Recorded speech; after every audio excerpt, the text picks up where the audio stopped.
Is Shaquila on the, we got her on the remote? Not yet. But at this point, let the record show that all commissioners are present with the exception of Commissioner Willie, who hopefully will be joining us shortly. And we had the minutes sent to us for both our July board meeting and our annual meeting for August. We'll keep those separate and approve both sets of minutes. If everybody's had a chance to review, are there any comments or questions, deletions, alterations, or anything? No comments, no motion to approve both the board minutes. I'll second. We okay with approving them all at once? Yes. Okay. Got a motion from Commissioner Lowe, a second from Commissioner Crutcher to approve the board minutes for both of our previous meetings. All those in favor, please say aye. Aye. Unanimous. Any old business to come before the board at this time? All right, if not, we'll move to new business, and I'll turn it over to our Chief Executive, Mr. McGinnis. Thank you. We'll go ahead and get started with financial services. First, thank you everybody for being here. I know this was a little different from what we've done in the past, but you know, we got the board room all ready for these nice, intimate meetings. So thank y'all for being here. We'll turn it over to you, Teresa. Go ahead. Nice, it feels like coming home to me. Good afternoon. My first item is Clifton Larson Allen audit presentation for fiscal year end 3/31/2024. Justin Beasley from Clifton Larson Allen will do the presentation at this time. Wonderful. Thank you very much, Teresa. Can you all hear me clearly? Yes. Yes, we can. Okay, great. I put myself on mute on my end just because there's a bit of an echo, but hopefully you guys can hear me. That's all that matters for today. So thank you very much, Teresa. I'm going to go ahead and share my screen. You all should have received the board package as well as the draft financial statements prior to this meeting.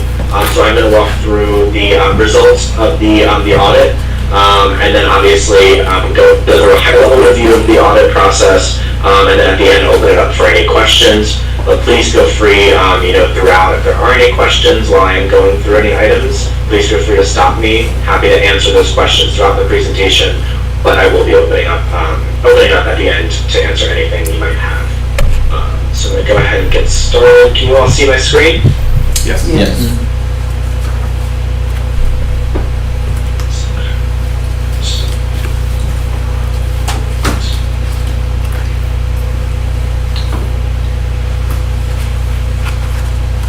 So here I have a brief agenda, what I'm going to cover. I'm going to go over the audit scope.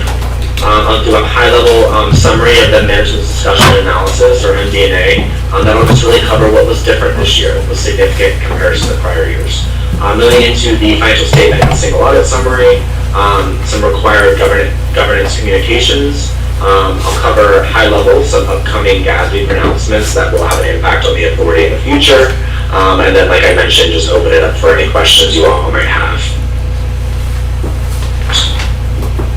All right, so first slide here, I'm going to cover the engagement scope. Would like to mention that there have been no changes to the engagement scope in comparison to prior years. We do issue 4 separate reports for the authority. The first 3 are included within the financial statements themselves, and then the last report is a separately issued report. The first report is our independent auditor's report. That's on the financial statements themselves, essentially saying based on the procedures that we perform, we can opine that the financial statements are free from material misstatement. That language is important because we don't issue an absolute opinion. We do a risk-based approach audit, so we don't look at everything, otherwise the audit would never end. So we do a risk-based approach audit, and based on our risk assessment, that's sort of how we drive our procedures. So I would, I guess, spoiler alert, would like to report that we are issuing an unmodified opinion, which is the cleanest opinion that we can offer on the financial statements themselves. The next 2 reports are what we like to refer to as our single audit. The first one is internal control over financial reporting and compliance in accordance with government auditing standards. That's us really looking at the internal controls in place with respect to, what's making its way into the financial statement. So we take a look at controls over journal entries, cash disbursements, cash receipts, payroll, etc., and just ensure that the authority has proper controls over those transactions. That way, we get comfortable that what's making its way to the financial statements are accurate. The third report, that's really the major federal programs. So that rotates on an annual basis just based on what the current federal expenditures are for any given year. And then lastly, schedule of closed grants. That's that separately issued report. HUD does require the authority to have an audit of its individual grants. So that's really the capital fund program. Once those funds are fully expended, we'll take a look at individual draws on each of those grants, and then issue a separate report on those grants themselves. So a very quick high-level overview of the financial statements. You can look at that. This is essentially a table of contents of what's in the report themselves versus the independent auditor's report I mentioned. It goes into the management's discussion and analysis. Again, that's an overview of what's changed in the current year. What's different in comparison to prior years. There's also a section on the future economic outlook as required by GASB standards. Then it moves into the financial statements, the balance sheet, income statement, cash flow, as well as the footnotes, and then the supplementary information. So the authority, the supplementary information covers the financial data schedules, or the FDS, and those are the required reporting by HUD.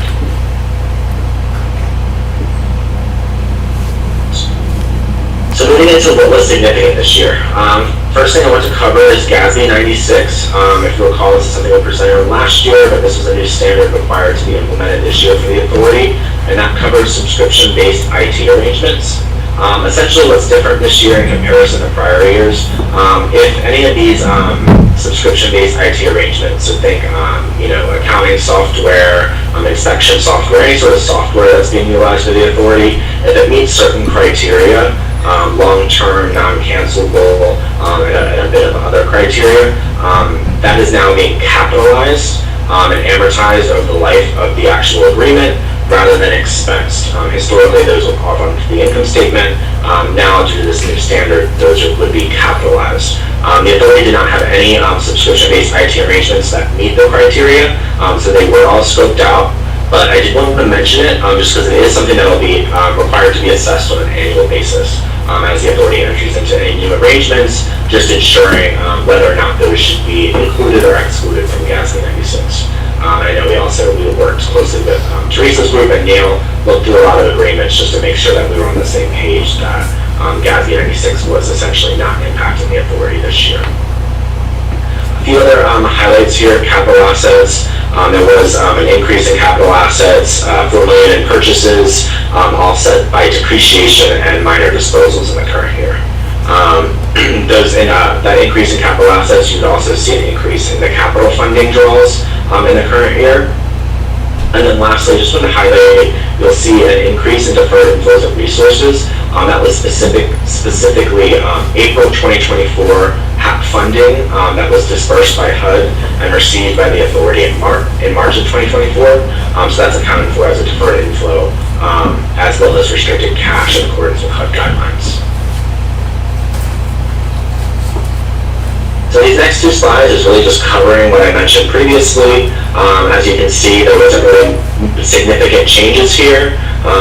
The non-current assets change, as previously mentioned, was driven by capital assets. The non-current liabilities change, that was just the payoff of debt. And then the deferred inflows of resources change here I mentioned previously.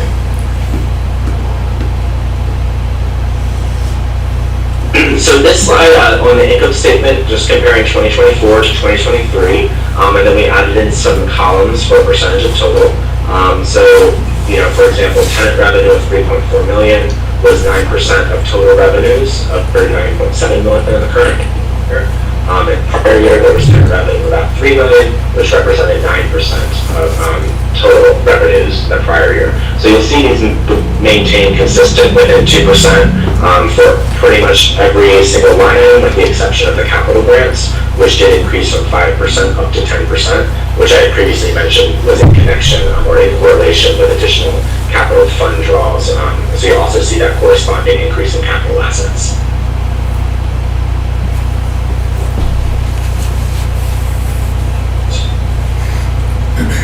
So moving to significant disclosures, just really want to mention that these are neutral, consistent, clear.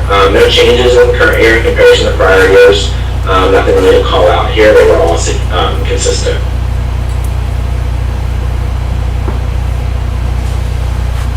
So for the single audit report, and this is probably the more important slide that people like to listen to. This is related to the actual results of our single audit. So the authority is deemed the lowest of the T. We did test the housing voucher cluster this year, and happy to report we did not have any single audit findings, as well as the prior year finding related to the public housing program was resolved in the current year. So I'd say those are kind of the best results I can offer for you all. No findings current year, prior year findings have been resolved. And as I mentioned previously, the financial statement, there were no financial statement findings. So no material audit adjustments, no issues identified with internal controls, etc. So with that being said, I just want to give huge kudos to Teresa and her team, as well as the entire program staff for being able to provide us with the supporting documentation to be able to again. Very good. Okay, so then moving into some required emergency communications. A lot of these are already covered. Mentioned our responsibility. We don't issue a absolute opinion as a risk-based approach audit. We didn't have any changes from our plan, scope, or timing. There was a new GASB standard that was implemented this year, but it didn't have an impact. That would be GASB 96. We do have a responsibility to get comfortable with estimates. For the authority, that would be really the allowances over receivables, so that's just a proper valuation of outstanding receivables, as well as the leases under GASB 87. One thing I do want to mention, neither of these are complex and don't require significant management judgment. They are really just based on either aging or the actual agreements in place. Already covered the disclosures, but just a few other mentions here. We didn't have any difficulties encountered during the audit.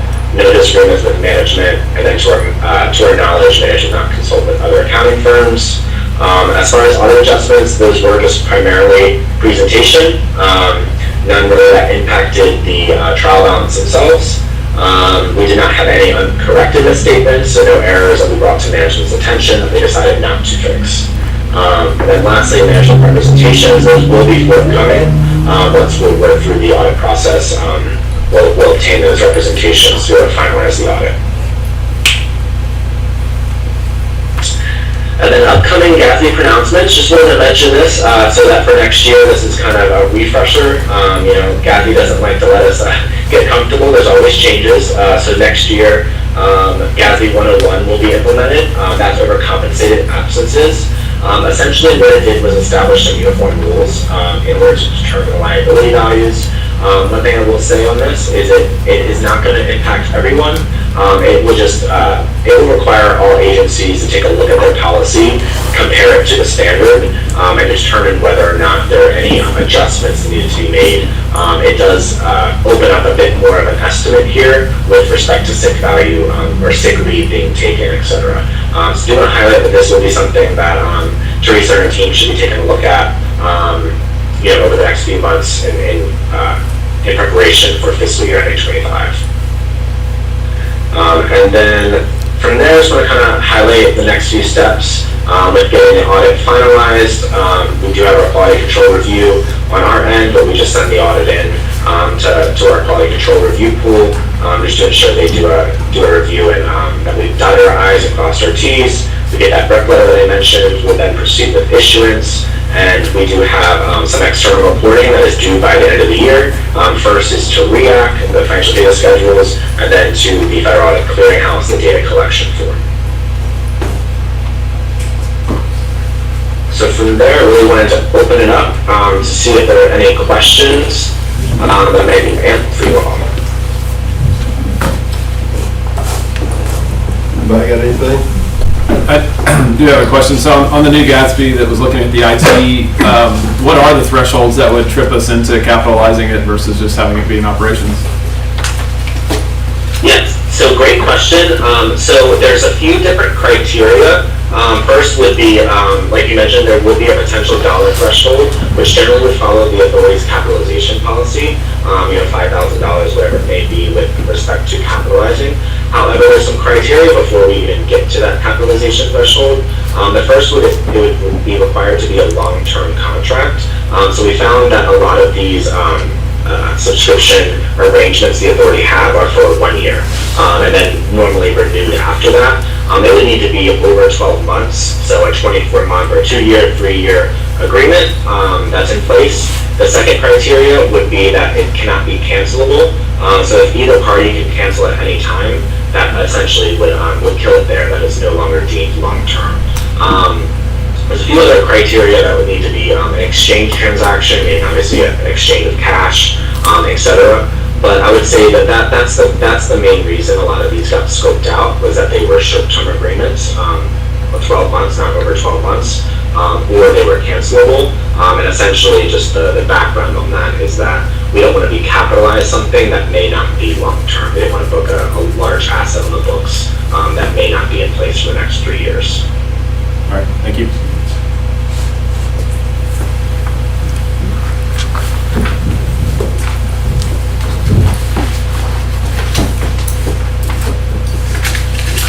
Anything else? Anybody got anything? Think we're good?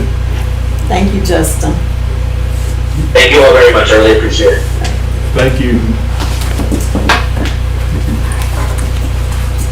Okay, moving to my second item. Acting on a resolution approving quarterly charge-offs for the period ending September 30th, 2024. The Huntsville Housing Authority has on its books accounts owed by former residents who vacated June 1st, 2024 to August 31st, 2024. The purpose of this request is to obtain approval to charge off 34 former resident accounts that total $34,954.70 as collection loss for the quarter ending September 30th, 2024. The 22 vacated former residents' accounts consist of 13 accounts with non-payment of rent, 4 abandoned units, 3 non-payments of rent and maintenance charges, and 3 deceased residents. The 12 evicted accounts consist of 9 accounts for non-payment of rent, 2 non-payment of rent and maintenance charges, and 1 eviction. This action is necessary to remove uncollectible accounts from HHA's books. The economic impact is an expense in the amount of $34,954.70. However, this amount is subject to partial recovery through the collection process. The breakdown of the charge-offs is as follows. Rent, $28,887.10. Maintenance charges, $1,070.60. Court costs, $3,568. Late charges, $1,375. Bulk cable, $54. There are no other alternatives that are applicable. The quarterly charge-off attachment is behind this document. And so therefore, we are asking that the executive director recommends that the Air Force said accounts in the amount of $34,954.70 be charged off as collection loss on its books for the Huntsville Housing Authority. And this is resolution number 2024-29. Is there a motion for approval of the resolution as presented? So moved. Commissioner Williams, is there a second? I'll second. Commissioner Lowe? Okay, we have a motion and second for the resolution. Is there any discussion or questions, comments? There being none, all in favor of the resolution as presented, please signify by saying aye. Aye. Thank you.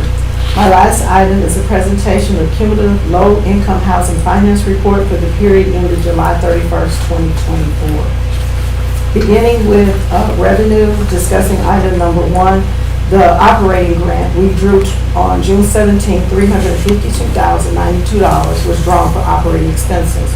We did not draw capital funds in July and August, but capital fund operating funds will be drawn on a monthly basis of an amount of $160,876. And we will draw that this month, September, October, November, December, to offset any of the expenses that we incur. I just want to kind of monitor. At this present time, we only have one grant that has $700,000 available. So I just want to monitor us as we go to make sure we do those drawdowns. That's basically, we really want to break even, have no loss. So we'll just monitor as we go to see where we are. Also, we had other income that is favorable for us because in May, we had receipts of $36,540 that consisted of a Lowe's rebate of $16,864. We had insurance dividends of $11,827. And then we had an insurance reimbursement from a prior year that didn't come till this year for $7,858. So moving down the page to total administration, the favorable variance in total administration is due to no audit fees have been incurred for this reporting period. And legal expenses are also trending below budget, training and travel. We move forward to bookkeeping fees. These fees are based on occupancy. The expense is favorable for public housing to actual occupancy being lower than we actually budget. So that's favorable for public housing, unfavorable for COCC. They net to zero in our financial data schedule. Moving forward to number 5, office expense. The unfavorable variance is due to the remodel of the HHA boardroom. We do like it, but it did cost. And also there was an upgrade to the executive office furniture that wasn't forecasted in the 12/31/2024 budget. Moving forward to item number 6 on total tenant services. Salary and benefits, for resident services is budgeted in this line for intake and housing operation. The Ross Grant and FSS staff personnel have been allocated to their respective grants and will not be allocated to the public housing budget. We also had the Cooking Matters class, 16 participants that we have mentioned in the past that we did purchase items for them. Moving forward to the next page to materials, total maintenance. The July 2024 materials expense was increased by $41,540. The HVAC materials replacement cost, 7 units, were $27,521, and the installation of security cameras of $15,591. And I want to say that security camera cost is not capitalized because each one of those cameras falls below our threshold, even though this particular item is $15,000. Moving forward to payment in lieu of taxes, this line item is expensed at the last month of the calendar year. Collection loss is favorable at this time due to our collections with the MIS system, but when you approve it, then it will offset in that. We still hope to be, favorable there also. We had extraordinary maintenance repair for tile towers that we incurred for $6,900 for the balcony repair in July of 2024. And as I've spoken to, the interim transfer has to do with the HCB program, April 2024 expenses. So overall, when we come to our year-to-date total, it's decreased by $55,015.95 in comparison to a budget that would have us trending at a decrease of $368,938. Very good. Any questions? Any questions? Thank you. Thank you for moving through all those items efficiently and quickly. We got a lot. Yeah, you're right.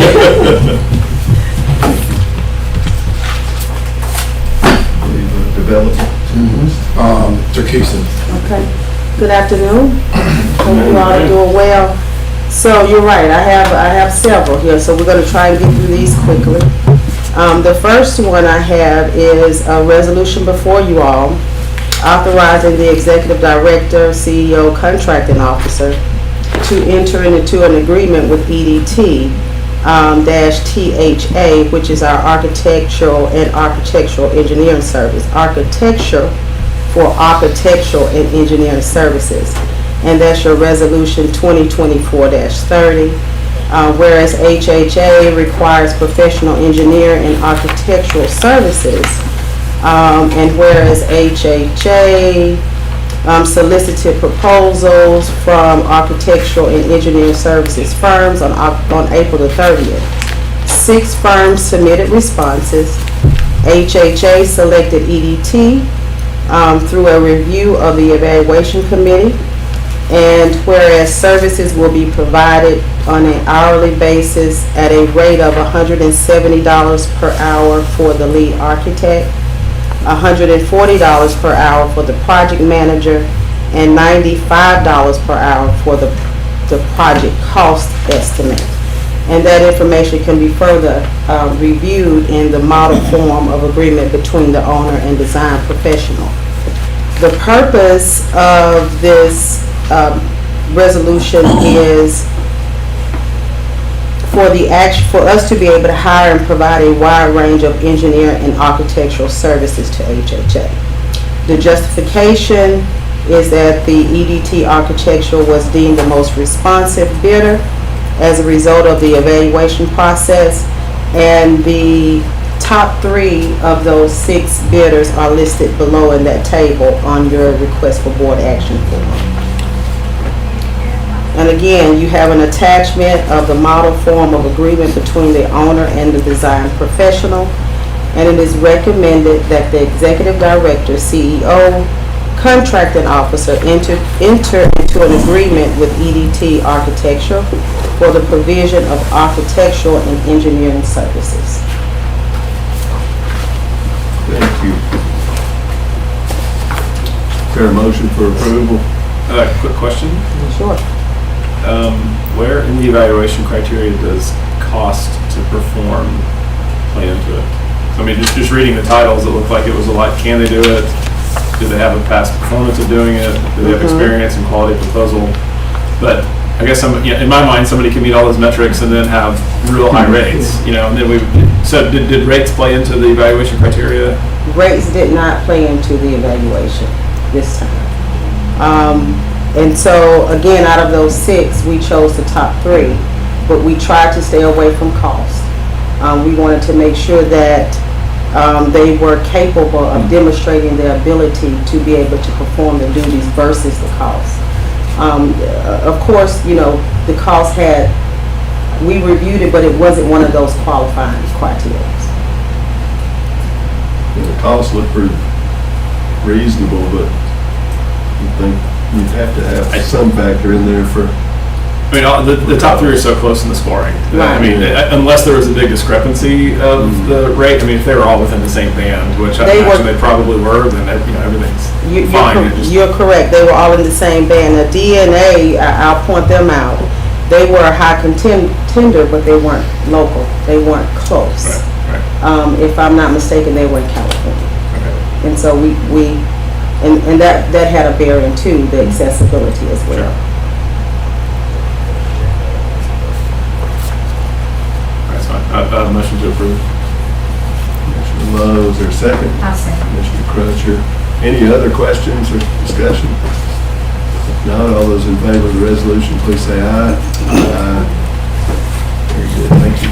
Okay, the second resolution before you is a resolution authorizing the executive director, CEO, contracting officer to amend the 2023 annual action plan and the 5-year capital fund plan. That is resolution 2024-31.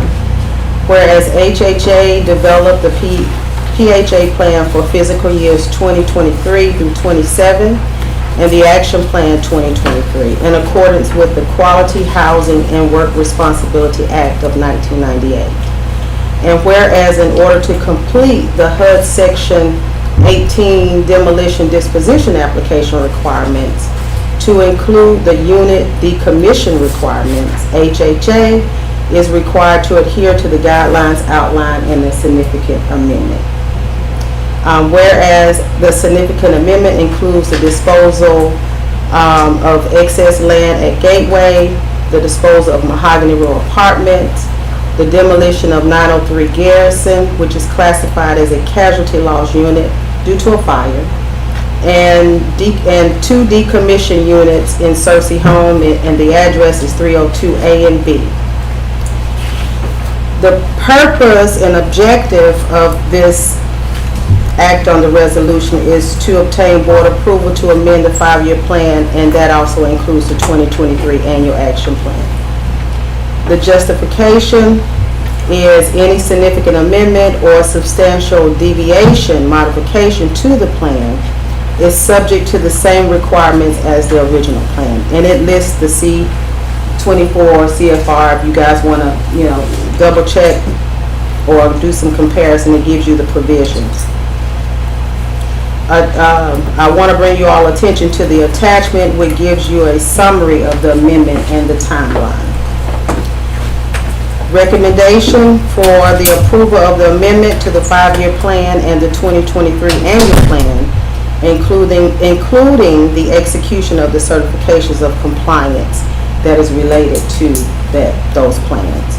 And I will want to remind you guys that we've already approved the disposition and the demo, and so this just pulls it all together. And now we're amending the bigger plan to be able to include those individual things that we've already approved. We've already approved the decommission of the units at Cersei Homes, but they required us to come back and put it in the Yes, plan, which is, we've never seen that before. I know, as I've heard that it's original to these units for some reason. I will say, at our last training I went to, some other executive directors were having that same issue, that all of a sudden they're making everybody amend their 5-year plan and then decommission the unit, so I didn't take it so personally. That is good to hear, I guess. And then the public review, all of these items are, I guess we have them posted. We for do, public so we review. have gone through every avenue for the public review and public input process.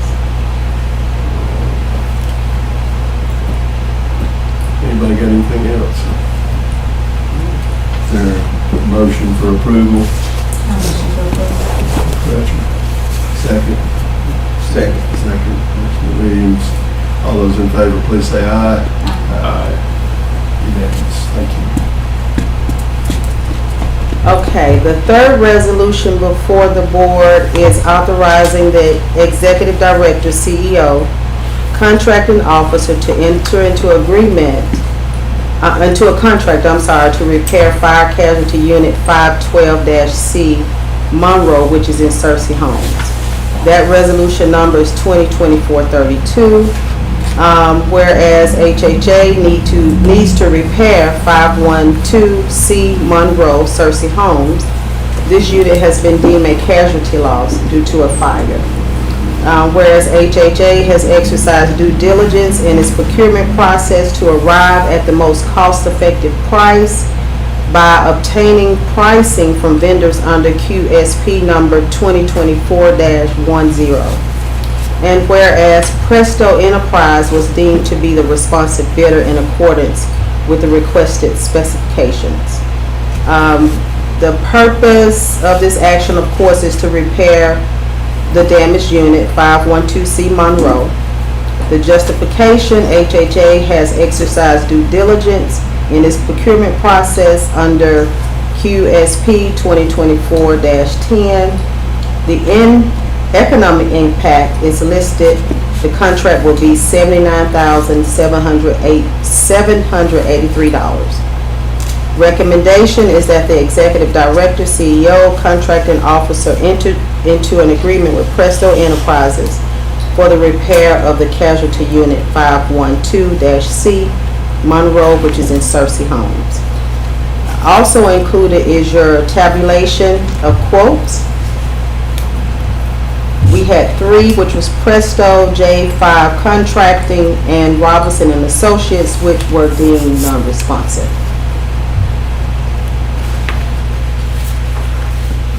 Okay. You said all of those were not responsible, Just the one, which is Robinson and Associates. So this will be an insurance claim, got a $25,000 deductible. And this one we mentioned, renter's insurance for the contents. There was no, I don't think the tenant had any coverage. Do we have any extension of coverage under our policy where we can take care of any of their personal property, or when we relocated them? And yeah, we talked about trying to have some kind of educational deal where we talk to our residents about the need to have renter's insurance for their contents and to have liability coverage on their property. I've heard an ad on the radio the other day about $15 a month for 40,000 of coverage, and general liability insurance and all that. It'd be nice, but it's a tough one. Yeah, but I think most of our residents probably think we're responsible to some degree for their property. Anything else? Anybody got any questions or comments about the contractor selected here? Is there a motion for approval? Motion to approve. Commissioner Love, and nod from Commissioner Williams, second over there. All those in favor, please say aye. Aye. Thank you. Okay, the fourth resolution before the board is a resolution authorizing the executive director, CEO, contracting officer to enter into agreement with McCormick, Barron, and Salazar, which is resolution number 2024-33. I won't bore you all with all of it reading it. I hope you had a moment to do that. A moment. Got an hour and a half. Yeah, it took some time, right? But I will start in the middle of the resolution, whereas HHA and the city submitted a successful application for Choice Neighborhoods Implementation Grant, and on July the 17th, 2024, HUD announced the award of the $50 million in Choice Grant to HHA and the city. Whereas the Choice application and agreement established a housing plan that would support a housing development initiative projected to include a total of 580 mixed income units, of which 284 will be replacement housing units, 174 will be affordable rental units supported by low-income housing tax credits, and 122 will be market rate units in Mill Creek area of the city of Huntsville. The purpose of this action is to hire a firm to implement the housing transformation plan as a key component in the comprehensive redevelopment of Mill Creek. The justification is the partnership with the city and where we receive the funding, and McCormick Barron will serve as the housing plan implementation entity of the CNI grant. You will find attached the master development agreement for Mill Creek, and it is recommended that the executive director, CEO, contracting officer enter into an agreement with McCormick, Barron, and Salazar for the implementation of housing transformation plan as a key component in the Mill Creek redevelopment. Thank you. Any questions or comments from? If I may, I would like to say this will probably change. The city has some red lines they wanted to add to the contract. I wanted us to go ahead and put it. I wanted to see if that would be okay. We're not tied to any funds, but we are the co-applicant and we have to sign. And so they did have something, and this grant has to be back to HUD at, I think by November 4th. So they had a deadline, but they were going to get this back to us, and I don't know if we'll have another meeting. Well, we probably will have another meeting, but it doesn't really affect us as far as any financial, but it probably will change a little bit once they get their red lines out of the way. So I would probably add to the resolution an agreement substantially identical in all aspects relevant to HHA, the agreement review. because nothing's gonna change with respect to HHA. We've got a bunch of exhibits to get filled out. But there could be some changes, like I say, because the city's actually, they have deliverables. We don't really have so much deliverables, but we deliver it. We got land. we got land, we don't deliver it.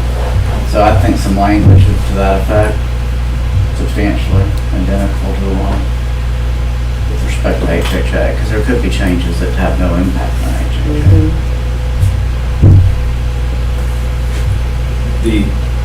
So this is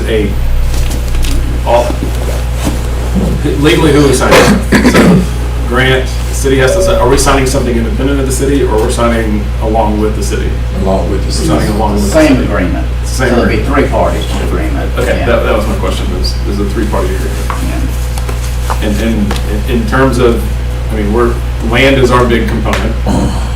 Is there any lease payments of land, or, you know, the mechanism, or are we purely just donating that and that's? Yeah, once, we have a period of time that we're contributing our benefit back to the project until we cover the gap. There was a gap that we initially talked about, so there will be a gap, but once that gap is fulfilled, then we will start to receive benefits. We don't know how long that will be, but. Ground rents, Yeah. they said those would be fairly minimal, I guess, in comparison to the value of the property, because we're getting the affordable housing, you've seen the building, you get fixed income.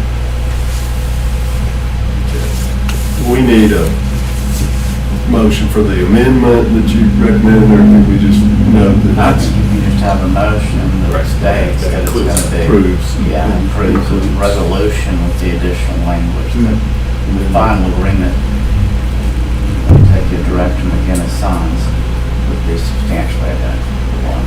Okay. Yeah. And I just have an observation that may come after this motion, we may hold, and we want to finish this, the motion. Yeah, let's do that. Is there a motion for approval of the resolution with the amendment our attorney recommended? I'll make that motion. Mr. Crutcher, I'll second. Mr. Rose seconds. Anything else? All those in favor, please say aye. Aye. Unanimous. Thank you. Awesome. I think it's very comprehensively done, and really addresses all of the different populations we touch, except for seniors. I did not see any mention of how the soft services would support our senior population, which is significant. Is that intended to be a secondary look, or am I overlooking that? Yeah. Yes. The next, I'm sorry. Go ahead, The yeah. next resolution is our people resolution through ESI, and they will be the organization that will work directly with the residents, which includes our seniors.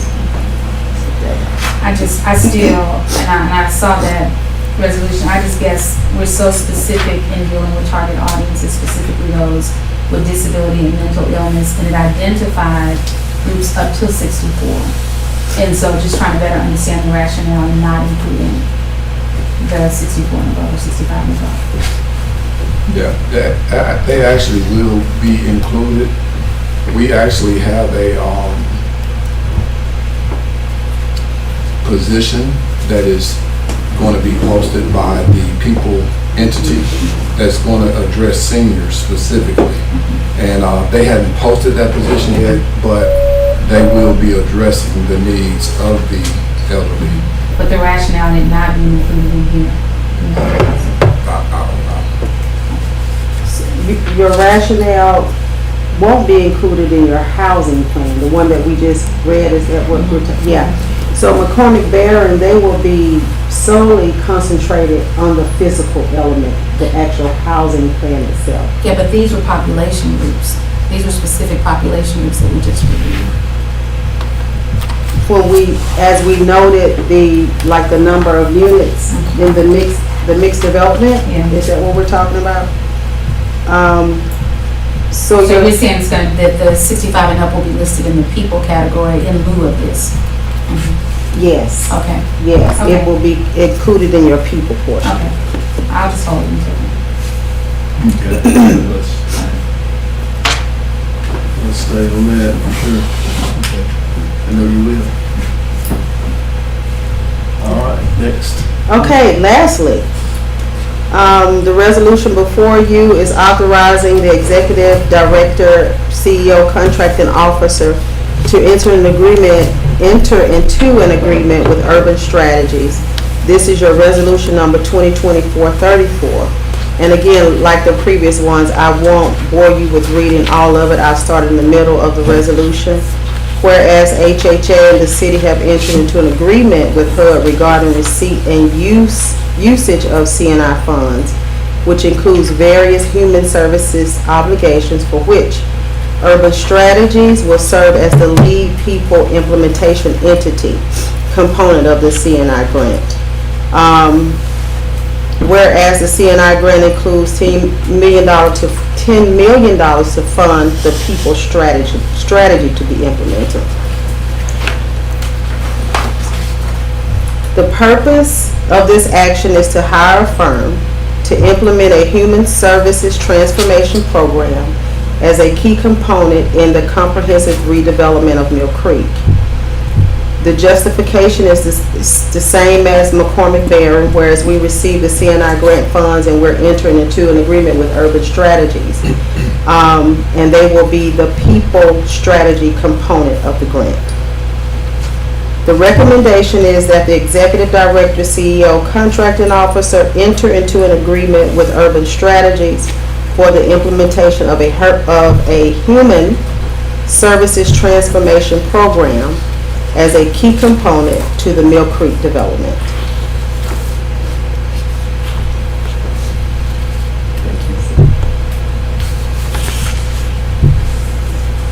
I just want to, And I was ahead on, that's where I was ahead on this one. yeah, but I do want to address that even in broader detail. Our grant is fairly unique in that most CNI don't include don't have an elderly component. Okay. We actually have an elderly component because we just didn't want to do CNI without including Johnstown, because it was right there in the middle. Most are kind of shunned away from including elderly for whatever reason, but ours specifically has a component related to the elderly population. A very robust component. Yeah. But I didn't see that as a specific target audience for Urban Strategies.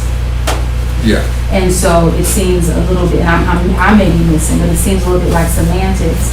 I know we're building it, the property, but the people portion is so significant, especially in light of the partnership with Huntsville Hospital. And so I just felt like if we're going to solidify language, that it may serve us well to have that solidified in the language from the beginning, so that it's not an afterthought. It's something that has to be revisited later. Okay. So the $10 million for the people strategy is 20% of the grant. I guess that's a formula based. It seems robust. It does. And very comprehensive, but for our seniors who make up a very, I think, vulnerable part of our population.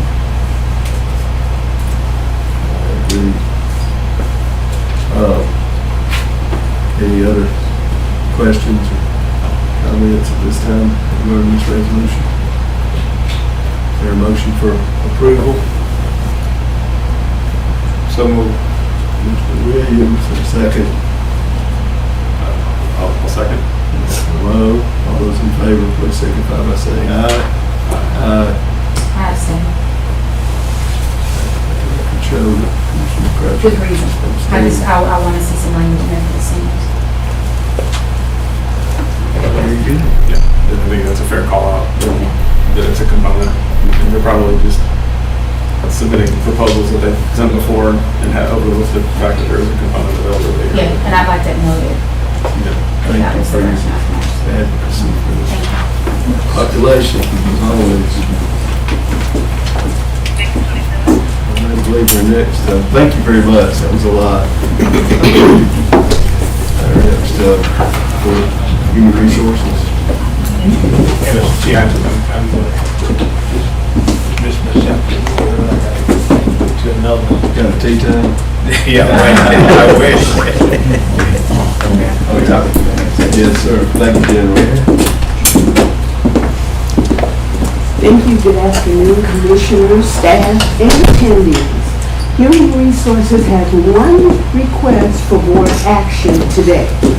The item is a request to act on a resolution for approval to reduce the employer contribution amount from 15.3% to 9.5% for the Huntsville Housing Authority Retirement Plan.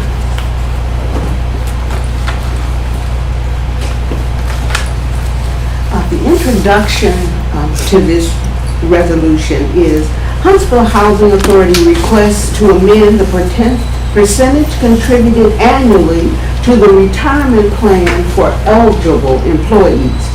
If approved by the HHA Board of Commissioners, their employer contribution percentage will change from 15.3% annually to 9.5% annually. The plan is a tax-exempt plan under Code Section 401A. That's a tax-exempt governmental plan. Definity LLC is the third-party administrator for record-keeping of the funds, and Matrix Trust Company is the custodian or the holder of the funds for the plan. The purpose of this request is to obtain the HHA Board of Commissioners approval to amend the percentage contributed annually to the retirement plan for eligible employees. Justification. I can read everything here, or I can just read the headlines. If you want me to just read the headlines, I will do as you request. That'd be fun. Thank you. Just read the headline on it? Okay, thank you. The justification. The Huntsville Housing Authority has conducted a thorough review of its financial obligations and sustainability measures regarding the employee retirement plan. The decision to decrease the retirement plan contribution from 15.3% to 9.5% is based on the following key factors: long-term financial stability, market competitiveness, increasing operational costs, employee compensation package, and sustainability of pension commitments. The economic impact. The decision is part of a broader effort to responsibly manage HHA's financial obligations while continuing to deliver high-quality services and maintain a strong workforce. The adjustment reflects a balance between meeting current financial realities and ensuring a fair and sustainable retirement plan for employees. The recommendation is that the Executive Director, CEO, recommends that the amendment to change the percentage contributed to Huntsville Housing Authority's retirement plan be adopted. And the resolution number for this is 2024-35, which reads, whereas Huntsville Housing Authority, HHA, desires to reduce the employer contribution amount from 15.3% to 9.5% annually for the HHA retirement plan. And whereas it has been determined that this reduction is based on the following factors: long-term financial stability, market competitiveness, increasing operational costs, HHA's commitment to provide a comprehensive compensation that includes competitive salaries, health benefits, and other incentives, and the sustainability of pension commitments without overextending resources, and help prevent the need for more drastic changes in the future, thereby safeguarding employee retirement benefits over time. Now, therefore, be it resolved by the Board of Commissioners of the Huntsville Housing Authority, meeting in regularly scheduled session on this 16th day of September 2024, that this reduction be adopted. Thank you very much. Any questions? When will this be effective?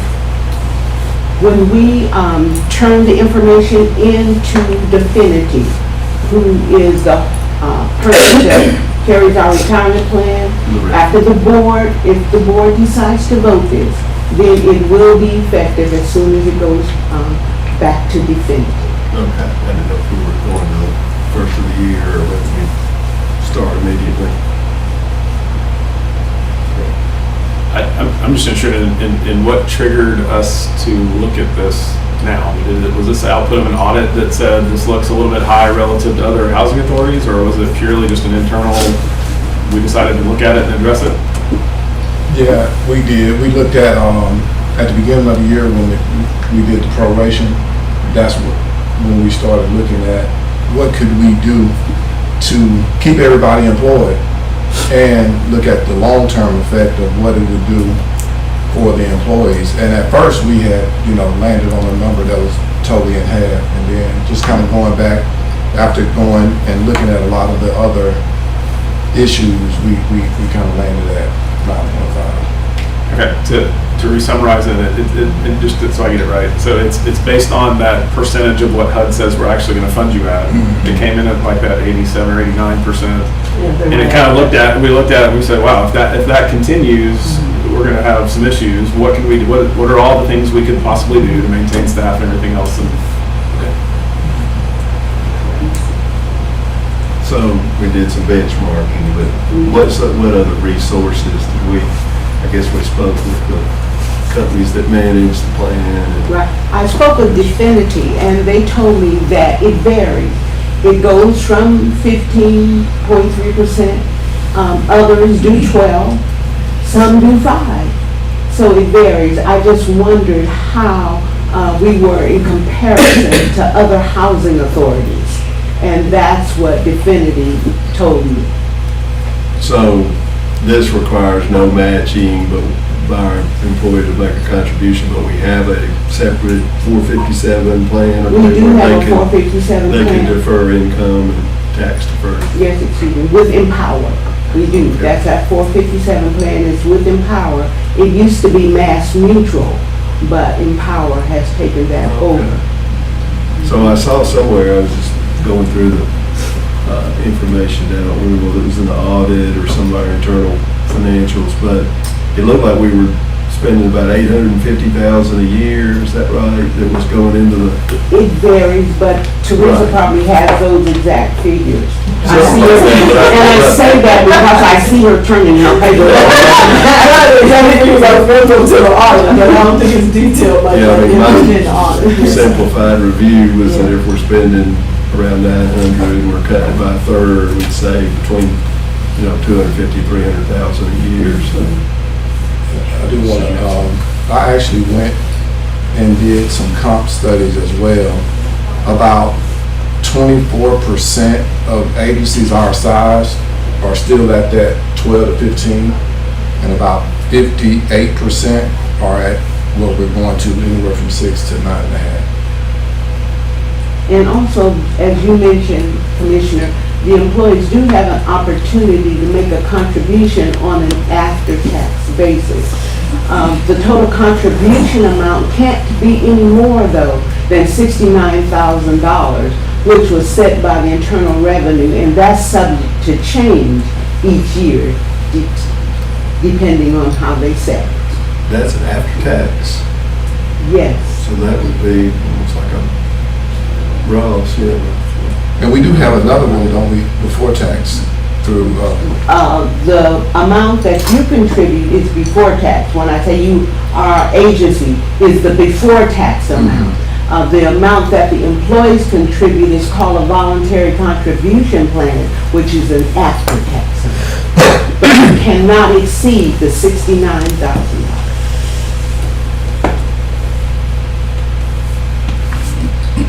I'm good with it. Yeah, motion to approve. Second. Mr. Lowe makes a motion, Commissioner Crutcher seconds. All those in favor of approving the resolution, please say aye. Aye.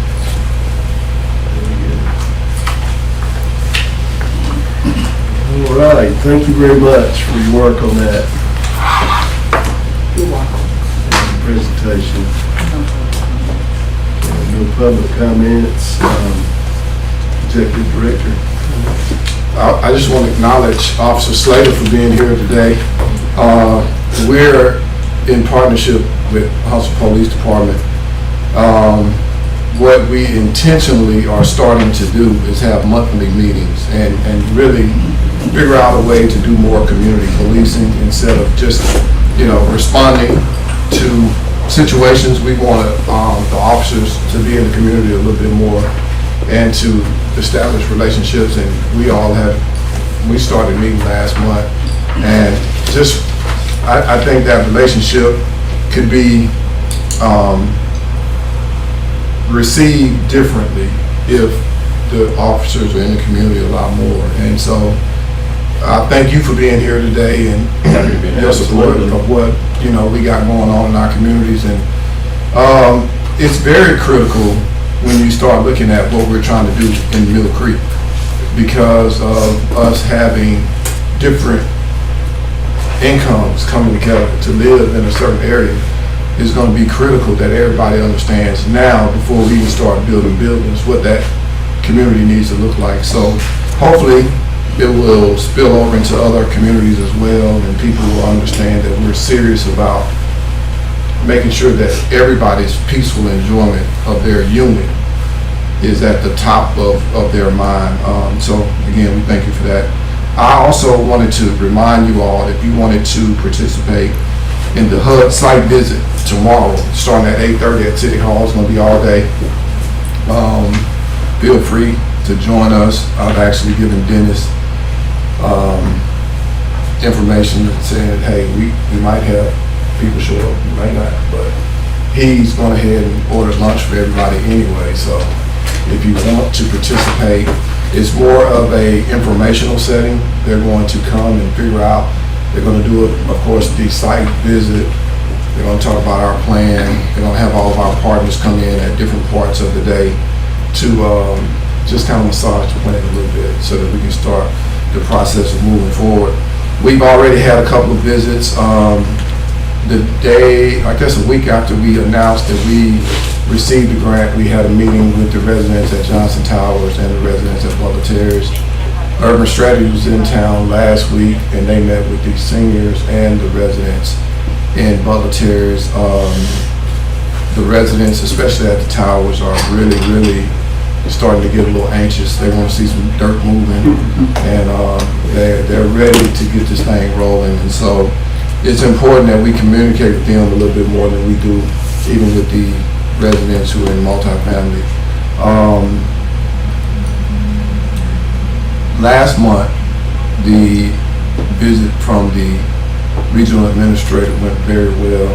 A lot of positive feedback in the community about how we were able to do that. I'm proposing that next year, when we do this, we have our board meeting in July, and this is something that we can talk about, and do nominations of officers at that July meeting, and maybe have more breakout sessions and do some more housing authority things that can get people more involved in what we do, because a lot of people want to get involved, they just don't know how they can get involved. And so if we do it again next year, I really want it to be more about how can we connect the dots. We had developers there, we had community leaders there.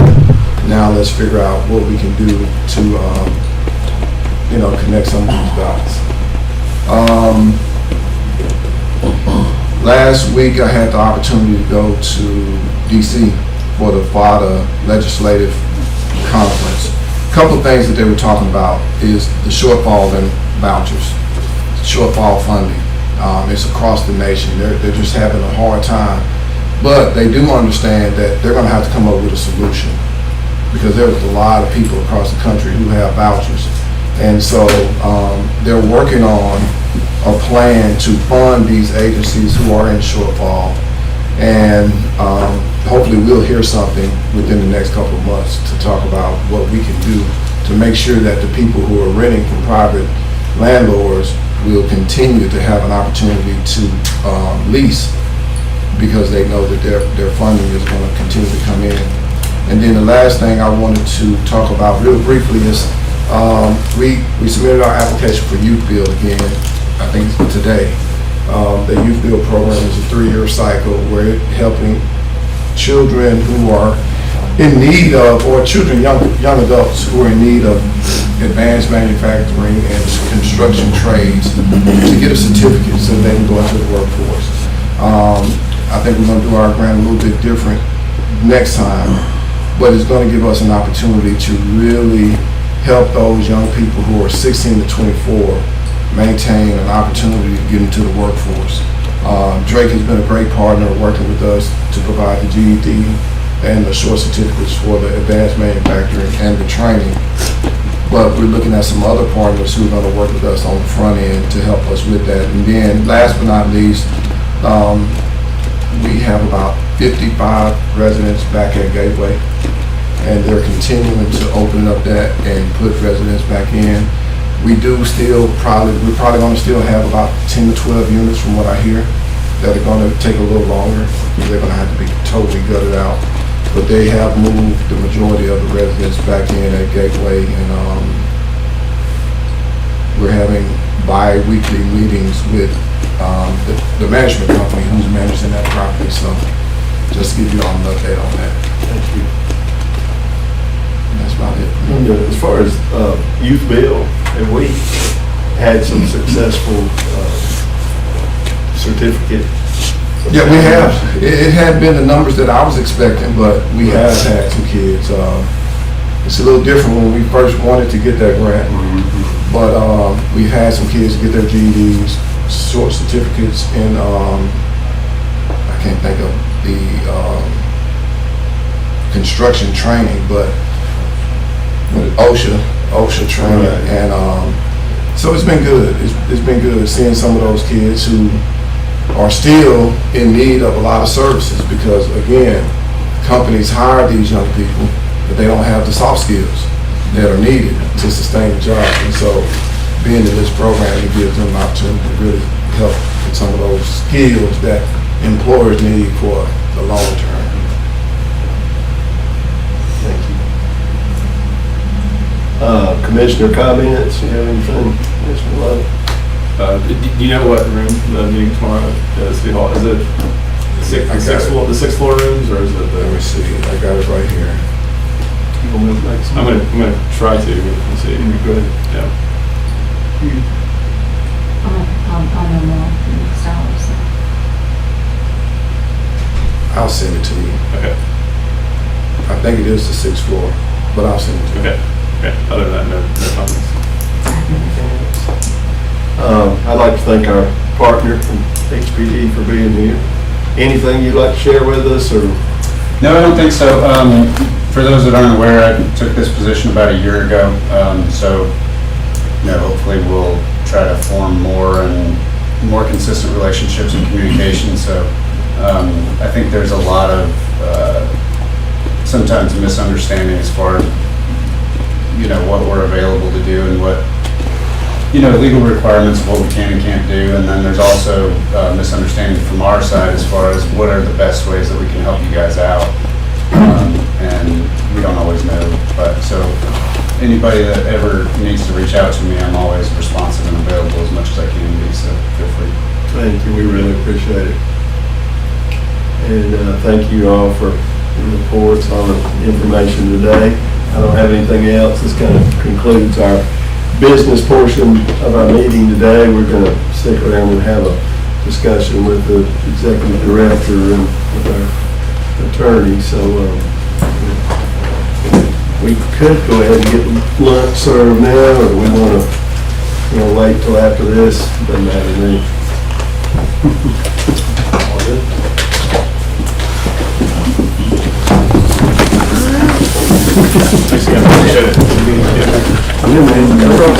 She did it twice and popped back out twice. What she said.